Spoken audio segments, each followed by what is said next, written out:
नमस्कार दोस्तों, कहानियों की श्रृंखला में आज सुनेंगे वरिष्ठ एवं लोकप्रिय कथाकार वीणा विज जी की कहानी अनकही।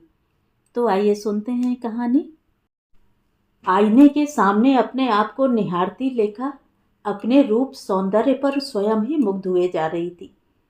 अपनी कदली स्तंभ सी सुंदर अनावृत टांगें और स्कार्फ के बंधन से मुक्त लंबी केश राशि को देखकर वह स्वयं को किसी सिने तारिका से कम नहीं समझती थी।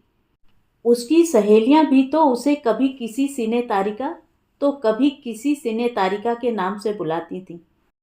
परिस्थितियां और परिवेश किसी भी व्यक्ति के व्यक्तित्व को प्रभावित करते हैं और उसके अनुरूप ही उसमें स्वभाव व चरित्र को गढ़ने लग जाते हैं। लेखा की चाल ढाल में भी एक गरूर छलकने लगा था। छरहरा बदन, उस पर से लंबा कद उसे भीड़ में भी एक पहचान दे जाता था। उसकी अदाओं में लोच व चेहरे पर एक दमकती आभा बिखरी रहती। होठों की मुस्कान के साथ उसकी आंखें भी मुस्कुरा उठती। तभी तो वह एकांत में भी शर्मा गई, जिससे सारे शरीर का रक्त उसके चेहरे पर चढ़कर सिंदूर बिखेर उठा। स्कूल में प्रतिदिन उसकी प्रशंसा के पुल बांधे जाते, फलस्वरूप खुशी के मारे उसके पांव जमीन पर नहीं पड़ते थे। आज के युग में युवा वर्ग की प्रेरणा का स्रोत फिल्मी एक्टर्स ही हैं। बाजारवाद उसको बहुत बढ़ावा दे रहा है, जिससे इनका आकर्षण बढ़ता ही जा रहा है। युवक युवतियों में यह छूत की बीमारी की तरह फैलता जा रहा है। फिर सिने तारिकाओं वाले सारे गुणों से सुसज्जित वह इसके प्रभाव से अछूती कैसे रह पाती। दिन रात इन्हीं ख्यालों में गुम रहती कि कैसे वह उस स्वप्न लोक की दुनिया का हिस्सा बन सके, अपने ख्वाब पूरे कर सके। बाबूजी बहुत कड़क स्वभाव के थे, अम्मा उतनी ही नरम व सदा उनसे सहमी रहती। वृंदा दीदी शादी के बाद मायके रहने आई हुई थी। आयुष बीकॉम कर रहा था, लेखा बीए प्रथम वर्ष में थी और छोटा आरुष अभी 8वीं में पढ़ता था। वृंदा दीदी से लाड़ लड़ाते हुए लेखा ने जब कहा, दीदी सब लड़कियां मुझे छेड़ती हैं कि तू तो हीरोइन है, घर में बैठी क्यों समय बर्बाद कर रही है, तुझे तो बंबई में फिल्म इंडस्ट्री में होना चाहिए। तभी दीदी किसी भावी आशंका से सिहर उठी। उम्र के इस नाजुक पड़ाव पर बिन परों के ऊंची उड़ान भरने और फलस्वरूप औंधे मुंह गिर के जख्मी होने के किस्से आम थे। सो कुछ सोचकर वृंदा ने उसे समझाया कि इन बेकार की बातों पर ध्यान न दे, बल्कि पढ़ लिख कर कुछ बनकर माँ बाबूजी का नाम रोशन करे। लेकिन लेखा के दिमाग में जो कीड़ा घुस गया तो निकलने का नाम नहीं। उसके दिमाग में एक विचार कौंधा। उसी के अनुरूप उसने प्रगल्भता से एक प्रोग्राम की रूपरेखा मन में बनाई, जिसकी भनक किसी को भी नहीं लग पाई। कार्तिक की ओस भीनी रात्रि के प्रथम पहर में, जब अम्मा चौका समेटने में व्यस्त व घर के बाकी सब लोग सोने का उपक्रम करते बिस्तरों में घुस चुके थे, उसने एक बैग में कुछ कपड़े व पैसे रखकर चोरी से पिछले दरवाजे से घर को त्याग एक अनजानी मंजिल की ओर कदम बढ़ा लिए। उसे जरा भी आभास नहीं हुआ कि वह एक पतली तार के पुल पर भागने जा रही है, जिस पर भागने से किसी भी कारण से गिरना ही उसका अंत है, फिर वो चाहे पुल की तार के टूटने से या कदम बहकने से हो। उसके भीतर एक उद्दाम आवेग, एक पैशन था। फिल्मों में हीरोइन बनने की लालसा, एक तूफान ला देने वाला मोहक आकर्षण। चोरी से भागने के कारण वह भयभीत थी कि कहीं कोई देख न ले। उसने दीदी की साड़ी पहन ली थी व उसके पल्ले से अपने आप को अच्छी तरह ढांप लिया था। पहली बार अपनी रगों में, अपने खून के कतरे कतरे में वह ऐसा उद्दाम आवेग महसूस कर रही थी, मानो एक विशाल जलप्रपात राह में आए रोड़ों व चट्टानों को परे धकेलता हुआ समूची शक्ति व तेजी से आगे बढ़ता चला जाता है। तभी तो वह भी अपनी मंजिल की ओर उसी समग्रता से बढ़ चली थी। दिन भर काम में सर खपाती अम्मा चाहे जितनी भी थकी होती, रात को सोने से पूर्व अपने सारे बच्चों को नजर भर देखने के बाद ही बिस्तर पर लेट पाती। अपनी बगिया को फलते फूलते देखकर वे ईश्वर का धन्यवाद करती। उन्हें लेखा कहीं दिखाई नहीं दी। सारा घर देखने के पश्चात वे ऊपर छत पर देखने गईं, लेकिन वहां गहन सन्नाटा था। वे किसी अनहोनी के डर से घबरा गईं। उनके हाथ पांव फूलने लगे।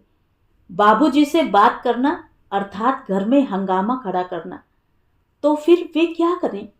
वे दबे पांव वृंदा के पास गईं और उसे हिलाकर चुपचाप रसोई की ओर पकड़कर ले आईं।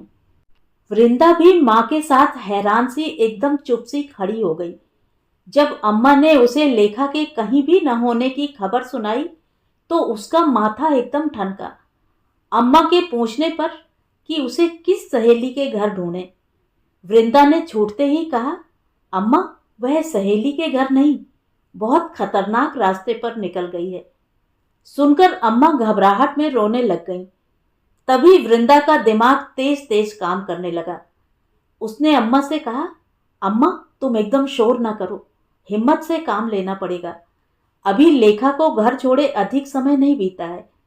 तुम बाहर की बैठक से अपने किराएदार शुक्ला जी को बिन आहट किए बुला लाओ। मैं कुछ पैसे लेकर आती हूँ। उनको साथ लेकर मैं स्टेशन पर पता करती हूँ। तुम पीछे से शांतिपूर्वक प्रार्थना करना कि हम अपने अभियान में सफल हों। हमें देर हो तो घबराना नहीं, उसका मतलब समझना कि हम उसे लेकर आ रहे हैं। अम्मा को शुक्ला जी पर भरोसा था। उम्र में 40 के करीब शुक्ला जी अम्मा को जिज्जी बुलाते थे। उनका परिवार गांव में था, लेकिन बैंक में नौकरी के कारण वे शहर में रहते थे। अम्मा छोटे भाई सदृश उनका ख्याल रखती थी। शुक्ला जी सीधे साधे व शांत प्रकृति के थे। उन पर भरोसा किया जा सकता था। तभी इस विपदा की घड़ी में उन्हें चुपचाप बुलाकर अम्मा ने सब कुछ समझाकर वृंदा के साथ कर दिया। दोनों सीधे रेलवे स्टेशन गए। टिकट खिड़की पर जो बाबू बैठे थे, वृंदा ने छूटते ही उनसे पूछा कि फला फला डील डॉल की अकेली लड़की ने आधा घंटा पहले कोई टिकट खरीदी थी क्या? उनके प्रश्न पर बाबू ने बताया कि एक जवान सुंदर सी लड़की ने 10 बजे की गाड़ी की बंबई की एक टिकट ली थी। वृंदा ने घड़ी देखी, अभी 10:30 ही बजे थे। उसने बाबू से पूछा कि पहला स्टॉपेज कब आएगा उस गाड़ी का, तो वे बोले कि भीतर इंक्वायरी से पूछो। शुक्ला जी स्टेशन मास्टर के पास चले गए। वृंदा भी साथ हो ली। वे भले आदमी थे। वृंदा का दिमाग बहुत तेजी से घूम रहा था। उसका मन तो पहले से ही भरा था। स्टेशन मास्टर से बात करते ही वह रो पड़ी। वह बोली, हमारी बहन अभी बंबई के लिए रवाना हुई है। पीछे पिताजी को दिल का दौरा पड़ गया है। उसे अभी ही रोकना जरूरी है। कृपया आप बताएं क्या करें। इस समय वृंदा यह सोच रही थी कि यदि लेखा को हम पकड़ नहीं पाए तो बंबई शहर में पहुंचने पर उस अकेली लड़की का जो बुरा हाल होगा, उसकी कल्पना मात्र से उसके रोएं सिहर उठे। और घर में बाबूजी का तो हार्ट फेल होना निश्चित ही है। जवान लड़की के घर से भागने पर जो बदनामी होगी, उसके कारण समाज में मुंह दिखलाने लायक भी नहीं रहेंगे। वह भी अपने ससुराल में कैसे सबका सामना करेगी। यही सब सोचकर उसके आंसू थम नहीं रहे थे। वृंदा की हालत व उसकी बात सुनकर स्टेशन मास्टर ने स्नेह से कहा, बिटिया आप धीरज रखो, अभी आपकी बहन को रोक लिया जाएगा। आप नाम बता दो, हम चलती गाड़ी में हर डिब्बे में अनाउंसमेंट करवा देंगे कि इस नाम की लड़की को पहले स्टॉपेज पर ही उतार लिया जाए। उनके पिता सीरियस हैं, आप चिंता ना करो। 11:30 बजे एक पैसेंजर गाड़ी उधर ही जा रही है। आप दोनों 1 बजे तक वहां पहुंच जाओगे। फिर चाहे तो टैक्सी से या किसी और गाड़ी से वापस आ जाना। वृंदा व शुक्ला जी को लगा कि उनकी हर मुश्किल का हल हो गया। भावावेश में वृंदा ने स्टेशन मास्टर के दोनों हाथों को पकड़कर भीगे नैनों से उनका धन्यवाद किया व लेखा का नाम उन्हें बताया। तभी स्टेशन मास्टर ने अगले स्टेशन के स्टेशन मास्टर से संपर्क स्थापित किया और तत्काल चलती गाड़ी में घोषणा करवा दी। पूरे 11 बजे गाड़ी के वहां पहुंचते ही लेखा को वहां उतार लिया गया। उसे वहां के स्टेशन मास्टर ने अपने ऑफिस में ही बैठा लिया। यहां खबर मिलते ही दोनों की जान में जान आई। आज एक बहुत ही भयानक घटना होने से पहले ही टल गई थी, जिसके अंजाम सोचकर ही अब वृंदा की रूह कांप जाती थी। अपनी सूझबूझ, शुक्ला जी का सहयोग और ईश्वर स्वरूप स्टेशन मास्टर जी की मार्गदर्शिता ने उसके परिवार को एक विकट परिस्थिति से बचा लिया था। दोनों ने टिकट लेकर पैसेंजर गाड़ी पकड़ी, मानो कोई विशेष मिशन पर जा रहे हों। समय था कि बीतने को ही नहीं आ रहा था। तभी शुक्ला जी ने कहा, बेटी, आपने आज बेटी होने का हक अदा कर दिया। यदि आप यहाँ न होती तो क्या होता, मैं इसके आगे सोच ही नहीं पाता हूँ। धन्य है जिज्जी, जिन्होंने आपको जन्म दिया। आज के युग में ऐसी घटनाएं सरेआम हो रही हैं। सारा माहौल ही बिगड़ा हुआ है।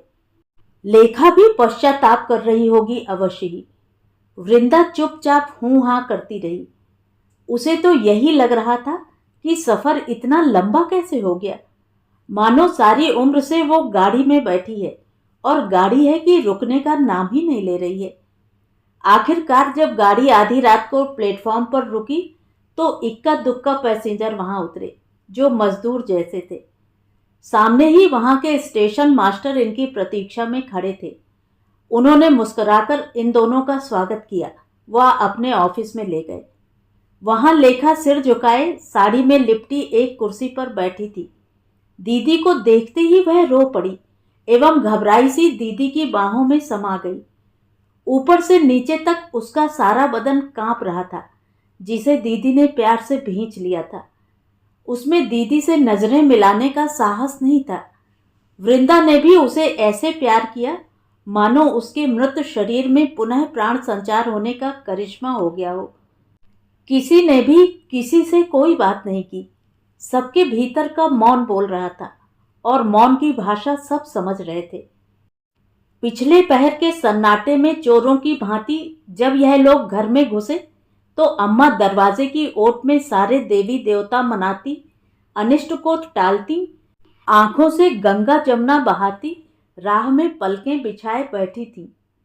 लेखा को वापस आया देख उसे अपनी गोद में खींचकर बेतहाशा उसे प्यार करने लगी, जैसे उनकी खोई हुई अमूल्य निधि वापस मिल गई हो। रात्रि की गहन कालिमा में लेखा के स्वच्छ निर्मल चेहरे पर जो कालिमा पुतने वाली थी, वह अगली प्रातः आकाश मंडल में दिवाकर के उदित होने से पूर्व पौ फटते ही ओस से धुली फूल की पंखुड़ी सी पवित्रता लिए थी। घर की यह सुबह भी हर दिन जैसी ही थी। शूल सी चुभती रात्रि की दास्तां अनकही रह गई थी। तो ये थी कहानी। कहानी आपको कैसी लगी कमेंट करके ज़रूर बताएं। और अगर मेरे द्वारा सुनाई हुई कहानियाँ आपको अच्छी लगती हैं और आप मेरे चैनल पर पहली बार आए हैं तो चैनल को सब्सक्राइब ज़रूर करें, लाइक करें और अपने दोस्तों और परिचितों में शेयर भी करें। बेल आइकन दबाना बिल्कुल भी ना भूलें। धन्यवाद।